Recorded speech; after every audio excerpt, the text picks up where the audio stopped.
Weinberg and Erez Russo. And who heard here about Girafot?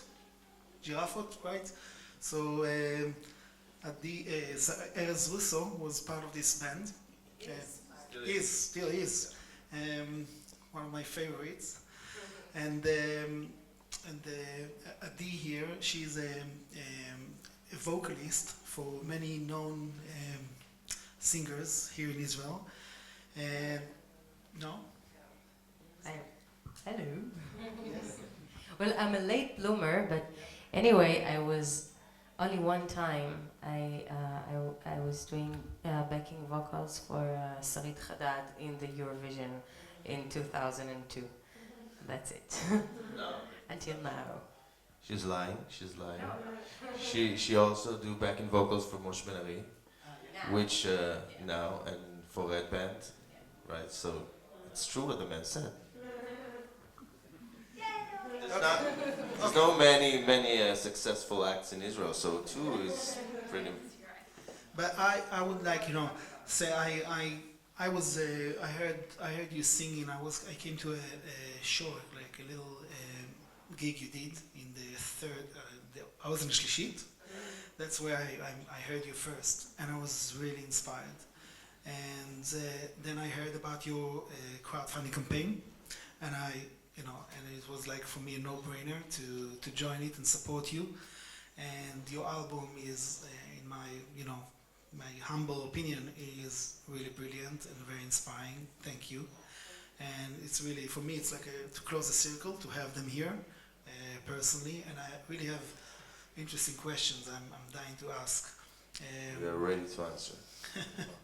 So my first question is for you, like, what is the source of inspiration for you musically, from artistic point of view?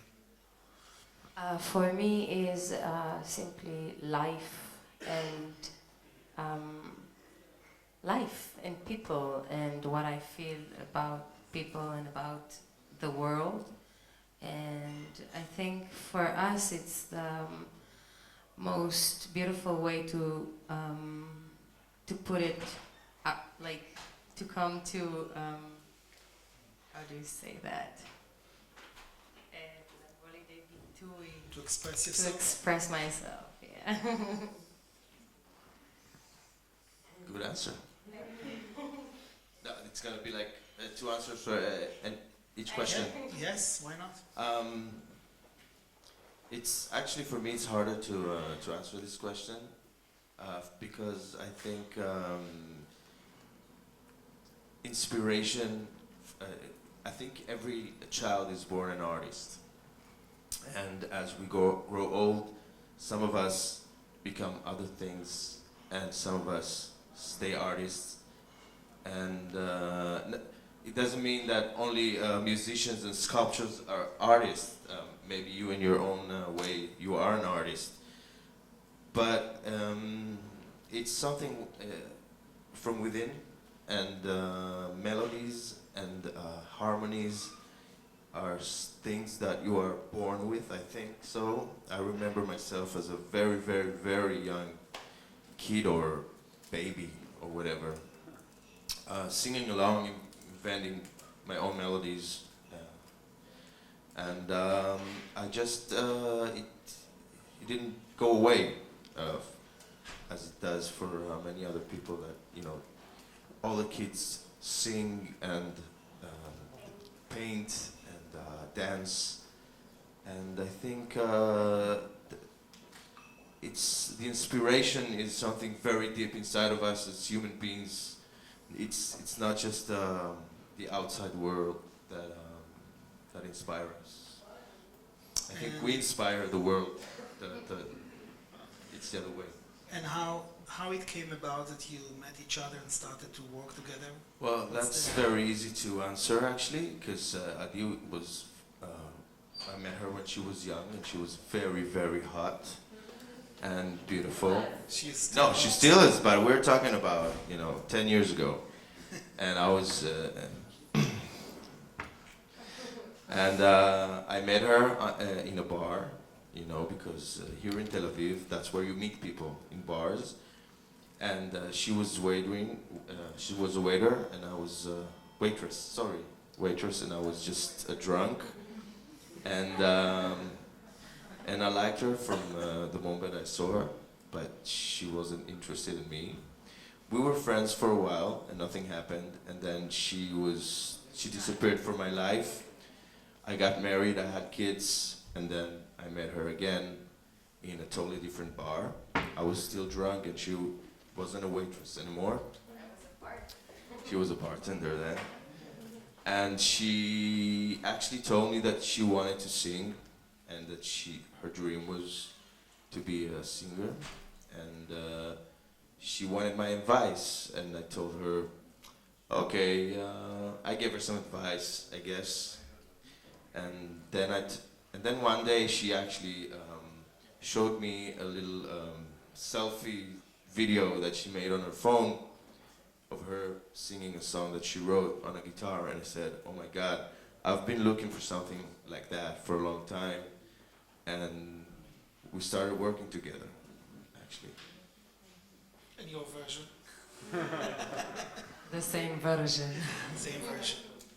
And how will you describe yourself? Like, what makes you, your musical voice, unique, stand out in this musical scene out there? Well, first of all, I think part of our uniqueness in this country is the fact that we sing in English, the fact that our musical influences are not from here. We basically, I don't like to label music, but we actually make sort of folky music. So it's not very Israeli. Of course, it is Israeli, and it's Hebrew music. I think it's because we're from here. It's Israeli music and it's Israeli art. But if you label things, and we as people label things, we make music that it's not very folkloric from this place, because our influences are overseas. Okay. And what for you was one of the biggest challenges or adversities in your musical career that you felt like, or your personal that linked to your musical career, you felt like you learned most from? I'm not a big talker, especially not in English. So, I think working together as a couple, it's not very easy. Being alone is not also, it's not easy, but together everyone has his own opinion about everything, and there is this ego that is always there, and I think our challenge is to get along with each other and to make it as beautiful and lovable and successful together with our problems. And actually today we are a couple. We're like lovers. So it's also a big challenge to work together and to live together, and we had to have our separation between our life and our professional life business, but it also like coming together because we're doing music, and it's always there. It's always about music, and it's always about notes and money and audience and doing the right thing at the right moment, and we're actually really enjoy it, even though it's hard, but we love it. Thank you.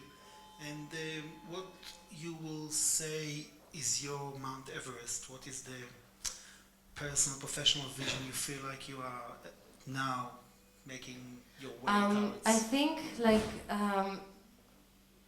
in the big picture, we both wants to make music and produce new things all the time and be able to make music and to make living out of music, to make new albums, to write new songs, to get to more years in more countries.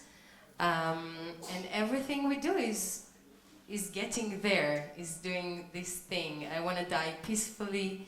I want to die when I know that I had life full of music and art and beautiful people around me.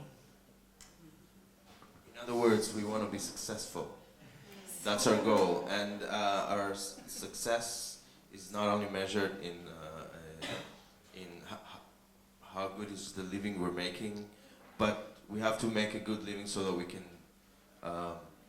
do only the things that are, you know, close to our heart. Because when you are a musician in Israel, even if you're morally successful like we are, you still have to do a lot of stuff that it's around music maybe, but it's a very good some of this is good experiences, and you learn a lot. But at the end of the day, you always feel like you don't have time to do the things that you really want to do. So making good living out of music is crucial for making better and deeper and closer to your heart music. Thank you. So what will be your questions that you would like to leave the audience with? Well, we talked about it yesterday on our way to the show. And basically, we don't have the need to ask many questions. But we thought we'd do a little experiment, because sometimes artists or musicians in particular are very anal, and they feel as the world is surrounded, and that music is the most important thing in the world, and without music we would just be zombies. I'm not sure. Sometimes I'm sure it's right, but sometimes I'm not sure it's right, because if I'm so lucky to be doing the best thing on earth, so what everybody else is doing. So we wanted to make like a little experiment. It's imagination experience. We want you guys to try and really try to grasp and imagine everyday scenarios in which normally you'd have music in them without music. And let's see if music is really that important. And I'm saying this really, I really don't know the answer. Maybe we'll discover that life would be pretty much the same without music, but I would really love you guys to try and do this.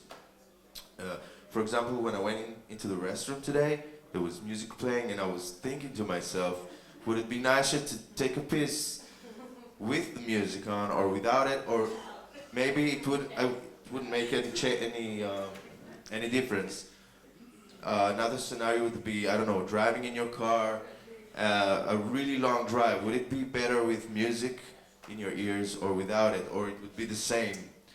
Movies, if you go to the movies, what would be a movie like without any soundtrack, without any music helping you? So what will be your life experience without music? Yeah, so that's our question. And I want you to start from here and answer all the way to there. We have time, right? No, we don't. So I want to say thank you for these kind words, for sharing with us these insights. There is an album by Russo Weinberg that's called Stay. That's their first album.